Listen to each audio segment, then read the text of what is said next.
বন্ধুরা, তোমরা কেমন আছো? আজকে জন্মাষ্টমী উপলক্ষে আমি একটু ঠাকুরের জন্য ওই একটুখানি তালের বড়া আর মালপোয়া করবো। যাও মাখামাখি তোমাদের সঙ্গে আর শেয়ার করতে পারিনি। এই যে এটা তাল দিয়ে গুড়, দুধ, ময়দা, চিনি, ময়দা আর চালের গুঁড়ো আছে এখানে, আর আছে সুজি। এই দিয়ে এটা মেখেছি।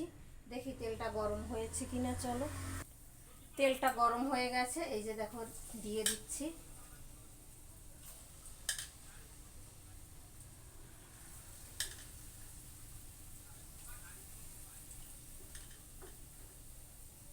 আজকে সবাই ঠাকুরকে দেয়, আমি দেব না, এটা হতে পারে? না, হতে পারে কেন? সব সময় তো সবার সম্ভব হয় না।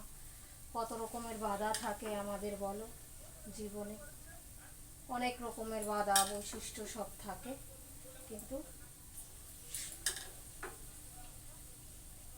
খাটনিও হয়। সারাদিন কাজ বাজ করে, রান্না বান্না করে, খাওয়া দাওয়া করে, তারপরে এই বসলাম ঠাকুরের একটু কাজ করতে। এখন একটু চান করে সব গুছিয়ে ধুয়ে মেজে, আমার তো আলাদা করে কিছু নেই, মানে রান্নাঘর ঠাকুরের জন্য, সে আমাদের উনুনে করতে হয়, তাই করে নিচ্ছি। এই দেখো বানিয়েছি, এই যে কেমন হয়েছে জানি না, কিন্তু পুরোটা বানাইনি, তারপরে তোমাদের সঙ্গে আবার শেয়ার করছি। এই দেখো তেলের মধ্যে দিয়েছি, টুকবুক টুকবুক করে উঠছে, তাই না? একটু নাড়াচাড়া দিয়ে দিচ্ছি।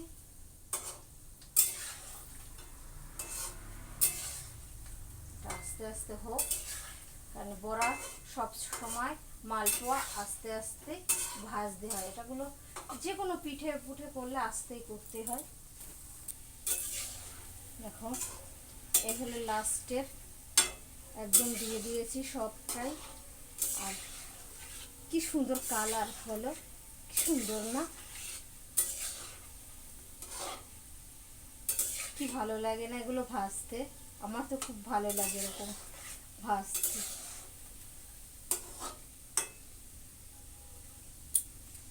পুরো ভর্তি হয়ে গেছে তালের বড়া। ভাবছিলাম অল্প বানাবো, কিন্তু আমি কখনো অল্পই হয় না, আমার সব সময় বেশিই হয়। জানি না ঠাকুর কি করে আমার জন্য। যাই হোক, এবার আমি এই যে মালপোয়াটা ভাজা বসাবো। প্রথম দিচ্ছি, ঠাকুর জানে, ঠাকুরের নাম নিয়ে দিচ্ছি। দেখো একদম ফুলে উঠছে টক করে, দেখেছো কি সুন্দর না? এটা হচ্ছে মালপোয়া, দেখছো একদম পারফেক্ট ফুলে উঠেছে, খুব সুন্দরভাবে আমার মালপোয়াগুলো ভাজা হয়ে যাবে এবার। আর ঠাকুরের কাছে দিলে ঠাকুরও খুব সন্তুষ্ট হবে, এরকম ফোলা ফোলা মালপোয়া দিলে ঠাকুরের কাছে, তাই না? দেখো পুরো ভাজা হয়ে গেছে আমার তালের বড়া আর এই যে মালপোয়া। কেমন হয়েছে বলবা।